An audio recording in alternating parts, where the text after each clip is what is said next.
Well, y'all, in my finest fashion, I accidentally stopped the video. So, here is the continuation. Sorry about that.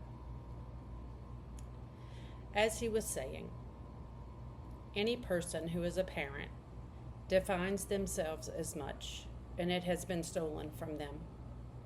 None of us should question the way we deal with their loss. He listened in awe to the courageous family members and surviving roommates despite the hell they faced.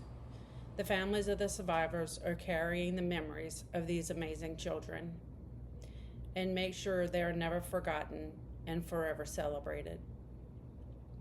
We know who did it, but we'll never know the why. If we continue to focus on why, we continue to give BK relevance. We give him agency and power. He gets the spotlight he obviously craves. We will never believe he can tell the truth. There is no reason for these crimes that could approach rationality.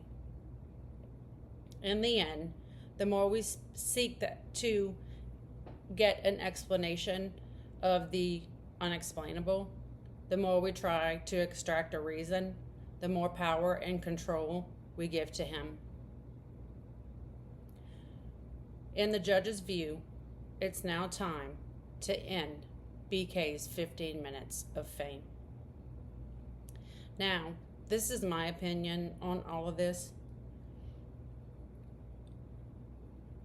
I think that anyone who affords him the spotlight that he desires in the form of books, movies, clicks, royalties,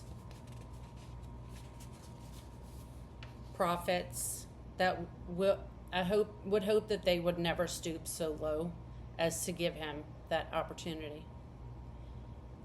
The judge goes on to say, he does need to be studied by behaviorists, but not be in the spotlight.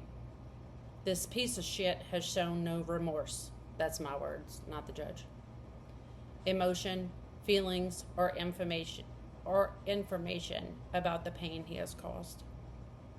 What he does deserve is a sentence of life, 4 times, and 10 years for burglary.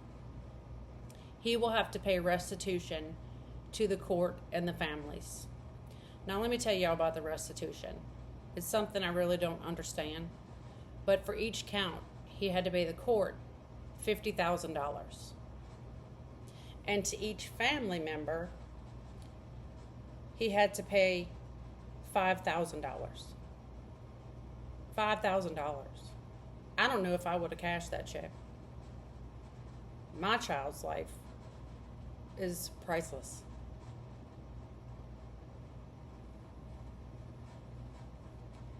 My take on this case took me through the gamut of emotions. I was angry, sad, mad, frustrated, anxious, and tearful with every word. Not only was this piece of shit, as I so unaffectionately call him, not only did he take 4 amazing souls in a horrible, evil, and demented way, his devastation trickled down to their friends and families and, frankly, the world. It is my opinion that he was singling in on one girl and stalked her for months. Like I said before, their lives were all over social media, and he knew he would never have what they had. I do believe that he was an incel, which I told y'all before, that's involuntarily celibate because the opposite sex wants nothing to do with you. We may never know the why, but we do know the how. And it was an act that is inconceivable to the vast majority of the world. Only a vile, sick, and demented person could do this. There are still so many more questions than answers. The authorities are slowly releasing interviews and pictures, but BK is still not talking. He is forever the property of the state of Idaho, and will never be in the free world ever again.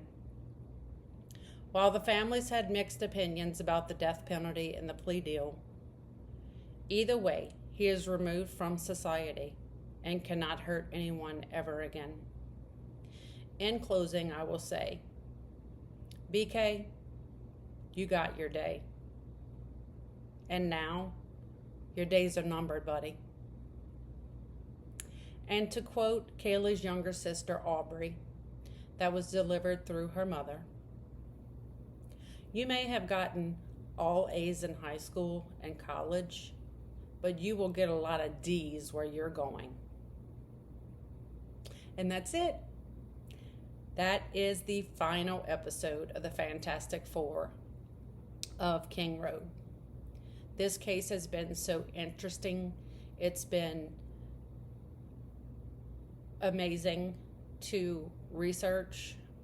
For my first case, doing a podcast, I tried to tackle a whale, and I hope I did it justice. I really do. And I'm really excited for the next episode. It is crazy, and that's really the only way I can describe it. I can't wait to get into the meat and potatoes of it. But this episode, along with the first one for today, will be dropped as soon as I can get it uploaded. And y'all go check out my YouTube channel, FAFO True Crime Podcast with a Twist. Like, subscribe, and then hit the little bell picture so that you can be notified every time I drop an episode. And also follow me on all my socials at FAFO True Crime Podcast with a Twist. Instagram, Facebook, YouTube. Like I said, I still haven't done my X account and my Snap account, but I am putting some things on my private Snap that I'm setting to public. So if you're my friend on Snap, you'll be able to see it.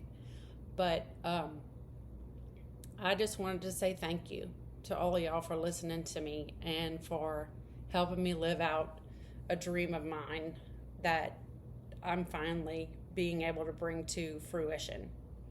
And I want to ask that you keep the families and friends of these victims in your thoughts and prayers, because they're going to need it for the rest of their lives. No one should ever have to bury their child. And I can say that because I have. And it wasn't because of a crime, but it was the loss of a child. No one wants to be a member of that club. I just want to meet these people and hug their necks and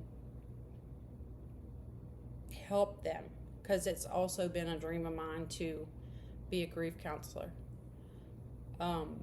I want to be able to listen to them and know where they're coming from in a sort of way as far as losing their child. And like I said, just keep them in your thoughts and prayers. And I'd also like to ask to keep me in your thoughts and prayers as I go through this journey of podcasting about true crime, which is a love that I've had for a very long time. And I hope to keep bringing you episodes that are meaningful, that are educational,